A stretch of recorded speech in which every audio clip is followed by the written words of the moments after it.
Hi guys, எனக்கு தந்தூரி பிடிக்கும். எங்கள் வீட்டுக்காரர் வந்து தந்தூரி செஞ்சுட்டு இருக்காங்க. வாங்க எப்படி செய்கிறாங்கன்னு பார்க்கலாமா? இப்போ நம்ம தந்தூரி எப்படி சேர்த்துன்னு பார்க்கலாம். சிக்கன் வாங்கும்போதே தந்தூரிக்குன்னு கேட்டு இந்த மாதிரி பெரிய பெரிய பீஸாக வாங்கி நல்லா நீட்டாக மஞ்சள் போட்டு கழுவி வச்சுக்கோங்க. இந்த மசாலா ரெசிபி வேணுன்னா மறக்காமல் கமெண்ட் பண்ணுங்கள், அதை நாங்கள் தனியாக போடுறோம். நம்ம ரெடி பண்ணி வச்ச மசாலாவில் சிக்கனை நல்லா டீப்பாக டிப் பண்ணி எல்லா எட்ஜஸ்லேயும் மசாலாவை நல்லா தடவணும். நம்ம மசாலா தடவி ரெடி பண்ண சிக்கனை எல்லாத்தையும் ஒரு பாத்திரத்தில் அடுக்கி அதை ஃப்ரிட்ஜில் வச்சு 2-3 ஹவர்ஸ்க்கு மேரினேட் பண்ணணும்.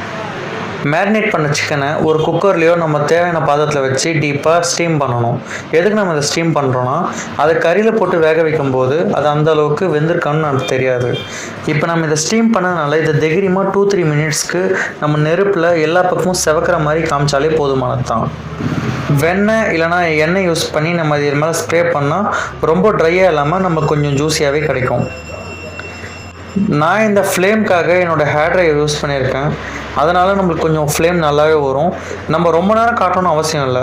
நம்மளுக்கு வந்து கறி ஓரளவுக்கு அந்த ஸ்மோக்கினஸ் வந்தாலே போதுமானது தான். நீங்களே ரிசல்ட்டை பாருங்கள். இதை நாங்கள் நிறைய தடவை நாங்கள் வீட்டில் ட்ரை பண்ணியிருக்கோம். ஏன்னா ஹோட்டலுக்கு போனால் நிறையா செலவாகும். ஒரு ஃபுல்லே நம்மளுக்கு கிட்டத்தட்ட 600-700 கேட்பாங்க. இது நம்ம வீட்லேயே ரிச்சாக நமக்கு டேஸ்டியாக ஹெல்த்தியாகவும் நம்ம வீட்லேயே வச்சு சாப்பிட்லாம். காசு செலவு பண்ணுறது ஒரு விஷயம் இல்லை, நம்ம உடம்புக்கு ஏற்ற மாதிரி ஒரு ஃபுட்டை சாப்பிட்றோமன்றது தான் முக்கியம். உங்கள் ஒய்ஃப்க்கு சிக்கன் பிடிக்குன்னா கண்டிப்பாக வர சண்டே இந்த சிக்கன் அவங்களுக்கு செஞ்சு கொடுத்து அவங்கள சர்ப்ரைஸ் பண்ணுங்கள். வீடியோக்காக சும்மாலாம் சொல்லலை, இந்த ரெசிபி உண்மையாகவே நல்லா தான் இருக்கும்.